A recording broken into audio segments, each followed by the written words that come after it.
What is basically autism है क्या? Autism basically जिसे ऑटिज़म स्पेक्ट्रम डिसऑर्डर के नाम से लेबल किया जाता है, ये न्यूरो डेवलपमेंटल डिसऑर्डर है जो अफेक्ट करता है बिहेवियर और सोशल इंटरेक्शन के प्रेजेंट करती है। अर्ली एज से ये साइंस शो करते हैं बच्चे। और बेसिकली ऑटिज्म को अगर हम डिवाइड करें तो उसको दो मेजर कैटेगरीज में हम डिवाइड कर सकते हैं पॉजिटिव पॉइंट ऑफ व्यू से। और पहला पॉजिटिव एजेंट जो ऑटिज्म करवाता है वो जेनेटिक डिसऑर्डर्स हैं।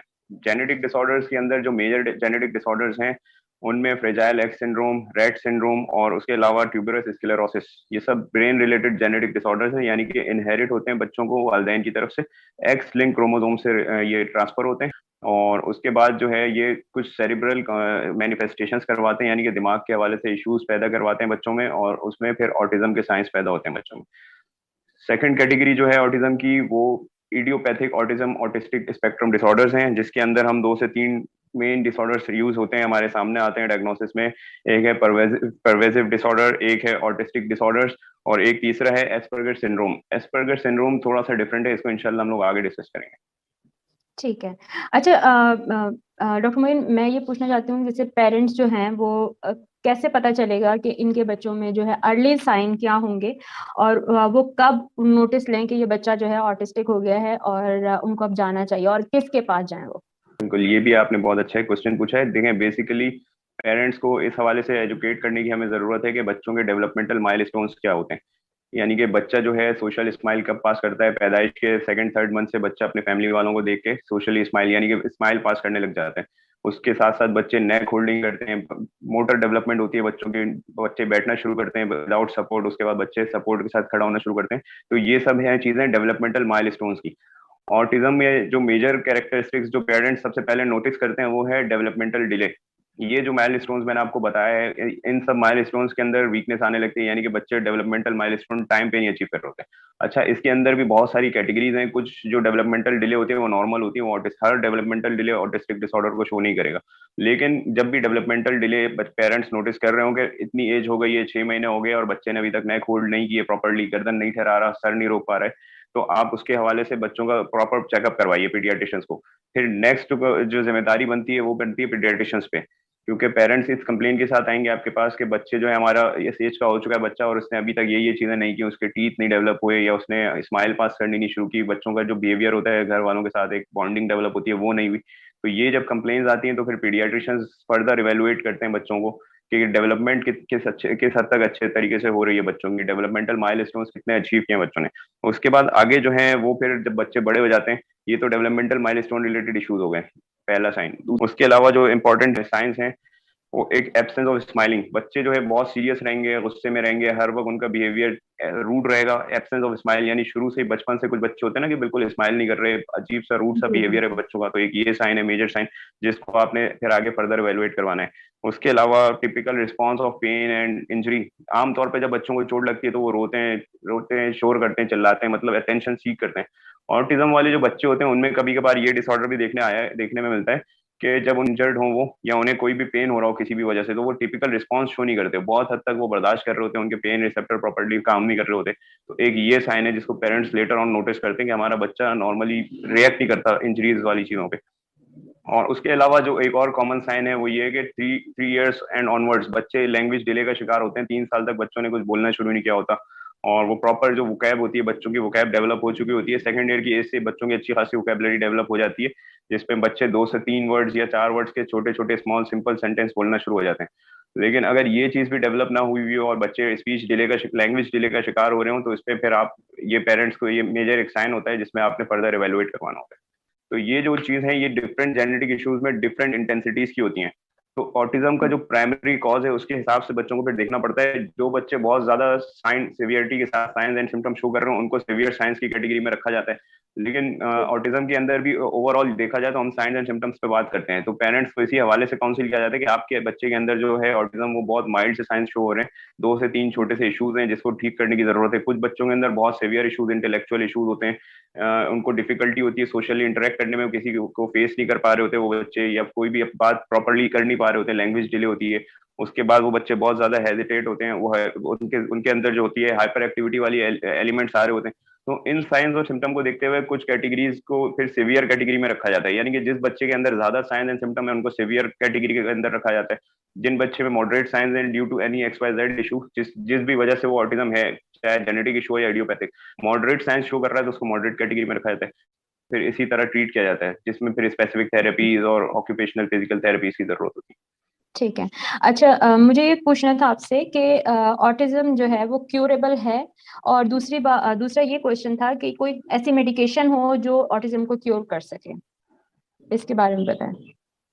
हाँ, ऑटिज्म का अभी तक देखें स्पेसिफिक कोई खास टेस्ट भी डेवलप नहीं हुआ जो सिर्फ ऑटिज्म को डिटेक्ट कर सके, लेकिन इसमें फिर वही बात है कि मेटाबॉलिक हम लोग वर्कअप करवा लेते हैं, बहुत सारी जो चीजें हैं वो मेटाबॉलिक साइंस शो कर रही होती है कि इस चीज की कमी जो है सिम्टम्स पैदा करवा रही है। जैसे कि फ्रेजाइल एक्स सिंड्रोम की दोबारा बात कर लेता हूँ मैं, तो उसके अंदर जो है एक्स क्रोमोसोम में एक जीन होती है FMRI जीन, तो वो जीन जो होती है वो पोटेंशियली ब्रेन की डेवलपमेंट में हेल्पफुल होती है। अब वो जीन अगर मिसिंग है या वो म्यूटेटेड है तो इसकी वजह से ब्रेन प्रॉपर्ली डेवलप नहीं होगा, और एक बार जब ब्रेन प्रॉपर्ली डेवलप नहीं हुआ तो वो जो साइंस एंड सिम्टम और इश्यूज हैं वो लाइफ लॉन्ग के इश्यूज हैं, इरिवर्सिबल इश्यूज होते हैं। इसी तरह दूसरा एक जेनेटिक डिसऑर्डर है रेट सिंड्रोम, उसके अंदर भी एक्स क्रोमोसोम के अंदर एक जीन होती है MECP2, ये जीन जो है ये भी बहुत इंपॉर्टेंट इंस्ट्रक्शंस रखती है ब्रेन की डेवलपमेंट के हवाले से, प्रोटीन्स की बिल्डिंग में। तो जब ये जीन मिसिंग होगी तो इसमें भी ब्रेन की डेवलपमेंट प्रॉपर नहीं होगी, और जेनेटिक डिसऑर्डर होने के साथ साथ ऑटिज्म के साइंस होंगे बच्चे में। तो उसमें फिर ये होता है कि लाइफ लॉन्ग आपने बिहेवियरल थेरेपी और क्वालिटी ऑफ लाइफ इंप्रूव करने वाली थेरेपीज देनी होती हैं। टोटली कंप्लीटली ये चीजें ऐसे इश्यूज में, जेनेटिक इश्यूज में तो ठीक नहीं हो सकती, क्योंकि इसमें तो ब्रेन की डेवलपमेंट प्रॉपर नहीं हुई। जिन जिन चीजों के इश्यूज हैं वो रहेंगे लाइफ लॉन्ग, लेकिन उसमें फिर बिहेवियरल थेरेपी, बच्चों के इंटेंसिव स्कूलिंग, यानी स्पेशल स्कूल्स होते हैं जो बच्चों को ये मॉडिफाइड ट्रीटमेंट और वो एजुकेशन देते हैं। जी मतलब ये आप कहना चाह रहे हैं कि बच्चा कम्प्लीटली क्यूरेबल तो नहीं होगा, लेकिन वो जी जी जी सोसाइटी के बिल्कुल। साथ मूव करने के लिए हम मुख्तलिफ थेरेपीज के थ्रू जो है उसको आगे कर सकते हैं, मतलब उसको स्टेबल हालत में ला सकते हैं। इसके बाद आप मुझे ये बताएंगे कि इसमें कोई मेडिकेशंस क्या होती हैं, क्योंकि इसमें जो है वो बच्चों को डाइट का बहुत ज्यादा इशू होता है कि बच्चे जो है वो फूड जी लेने में उनको मसला होता है, फिर उनको कॉन्स्टिपेशन के इश्यूज हो जाते हैं क्योंकि उनका डाइजेस्टिव सिस्टम बहुत खराब होता है। तो इस बारे में आप क्या कहेंगे? जी बिल्कुल, ये बच्चे क्योंकि थोड़े स्पेशल टाइप ऑफ चिल्ड्रन होते हैं तो ये डाइट के हवाले से भी बहुत ज्यादा टफ टाइम देते हैं अपने पेरेंट्स को। जो जो बच्चे आमतौर पे हर चीज घर की डाइट खा रहे होते हैं, ये बच्चे बड़े सिलेक्टिव हो जाते हैं और जिद जिद ले लेते हैं, ये कि जिद में आके बहुत सारी चीजें नहीं खा रहे होते। तो इस तरह के बच्चों को फिर बाकायदा साइकोलॉजिकल ट्रीटमेंट भी चाहिए होती है, यानी कि साइकोलॉजिकल सेशंस होते हैं इन बच्चों के, पेरेंट्स को भी स्पेशली दिए जाते हैं कि इन बच्चों को आपने किस तरह हैंडल करना है, इन बच्चों को नॉर्मल डाइट की तरह किस तरह लाना है। और फिर वो बच्चे despite of all the measures, बहुत सारे बच्चे मेल नरिशमेंट का शिकार हो जाते हैं। तो उसमें बहुत सारी चीजें जो है वो टीम वर्क के साथ मैनेज की जाती हैं, जिसपे एक ऑक्यूपेशनल थेरेपिस्ट, बिहेवियरल थेरेपिस्ट, ये सारी चीजें होती हैं। उसमें फिर स्पेसिफिक मेडिसिन कोई भी नहीं है, इसमें फिर सिम्टोमेटिक मेडिसिन दी जाती हैं, यानी कि ऑटिज्म के हवाले से कोई खास मेडिसिन नहीं है, लेकिन जिस बच्चे में जो साइन और सिम्टम ज्यादा है हम वो वाली मेडिसिन देंगे। अगर कोई बच्चा मेल नरिश्ड है उसको सप्लीमेंट दिए जाएंगे, और साथ साथ उसको सप्लीमेंट्स के साथ साथ स्पेसिफिक डाइट थेरेपी स्टार्ट की जाएगी, यानी कि न्यूट्रिशनिस्ट का भी काम इन्वॉल्व हो जाएगा यहाँ पे। और उसके अलावा अगर कोई बच्चे बहुत ज्यादा साइकेट्रिक इश्यूज शो कर रहे हैं, बहुत ज्यादा abnormal behaviour, elevated mood show कर रहे होते हैं, तो उसमें फिर हम लोग बहुत सारी ड्रग्स देते हैं, जिसके अंदर SSRI यानी कि सिलेक्टिव सेरोटोनिन रिसेप्टर इनिबिटर, ये ड्रग आ गई। उसके अलावा second generation anti psychotic drugs हो गई, और उसके अलावा मूड स्टिमुलेंट्स हो गए, ये ड्रग दी जाती हैं। अल्फा 2 एड्रीनर्जिक रिसेप्टर एंटागोनिस्ट, ये सारी ड्रग्स जो हैं ये वो ड्रग्स हैं जो अपॉन सिम्टम कैलकुलेट करके दी जाती हैं कि इसमें इस बच्चे को इस ड्रग की नीड है, लेकिन स्पेसिफिकली कोई खास ड्रग नहीं है कि हर ऑटिज्म के बच्चे को दी जाए। मैं क्वेश्चन करना चाहूंगी, क्योंकि एक पेशेंट हमारे पास एक ऐसा आया था जो उसको कम्प्लीटली वो 6 साल तक वो आधा घंटा वो फिट्स उसके हर वक्त रहते थे, और उनके पेरेंट्स को पता नहीं था, वो थेरेपीज करवा रहे थे लेकिन फिट्स नहीं का कोई उन्होंने प्रॉपर इलाज नहीं किया था।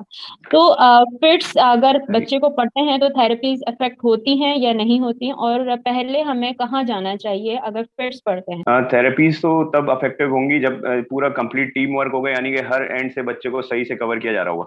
अब अगर बच्चा फिट्स वाली कंप्लेन का शिकार है तो इसका मतलब ये कि पीड्स न्यूरो फिजिशियन को भी इन्वॉल्व करना है आपने। बहुत सारे जो न्यूरोलॉजिकल डिसऑर्डर्स होते हैं ना, जिस तरह ट्यूबरस स्क्लेरोसिस, ये एक एग्जांपल दे रहा हूँ मैं, tuberous sclerosis multi systemic issue है। इसके अंदर जो है ब्रेन के अंदर भी बिनाइन ग्रोथ हो रही होती है, और जिस्म के दीगर ऑर्गन, लंग्स, आईज, स्किन, इसमें भी बिनाइन ग्रोथ हो रही होती है। तो इन ग्रोथ्स की वजह से ब्रेन के अंदर जो इश्यूज डेवलप होते हैं उसमें फिट्स मोस्ट कॉमन है। 90% बच्चों में अगर ये चीज है तो उनमें एपिलेप्सी होगा, और वो 40 to 45 बच्चे ऑटिज्म का भी शिकार हो जाते हैं।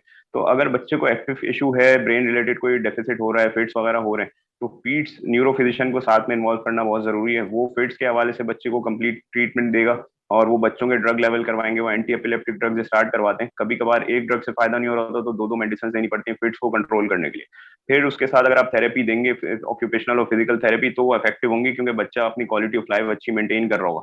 वरना अगर वो फिट्स और दीगर कंप्लेंट्स के साथ है तो क्वालिटी ऑफ लाइफ इंप्रूव नहीं होगी और फायदा नहीं हो रहा होगा थेरेपी से। मुझे ये पूछना था कि बच्चा जो है वो उसके माइलस्टोन भी ऑलमोस्ट सही हैं और वो जी। कमांड भी लेता है सब कुछ, लेकिन वो बोलता नहीं है, मतलब म्यूट है। तो वो क्या उसको हम ऑटिज्म उसमें ही कैटेगरी में लेकर आएंगे?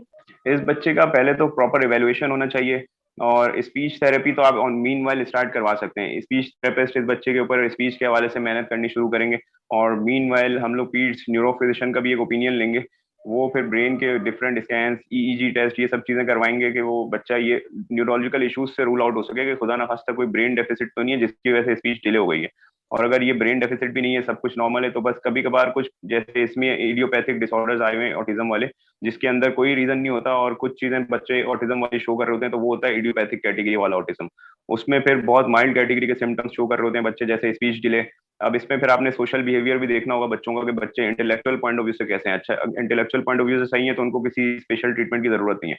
लेकिन अगर इसमें बाकी साइंस, सोशल बिहेवियर और दूसरी चीजें भी शो कर रहे हैं बच्चे, तो फिर आपने इनको थोड़ी सी एक्स्ट्रॉर्डनरी लर्निंग, कॉग्निटिव लर्निंग और सोशल इंटेंसिव एजुकेशन वाली जो ट्रीटमेंट होती है, यानी कि नॉन फार्माकोलॉजिकल ट्रीटमेंट, ये उन बच्चों को देनी पड़ती है।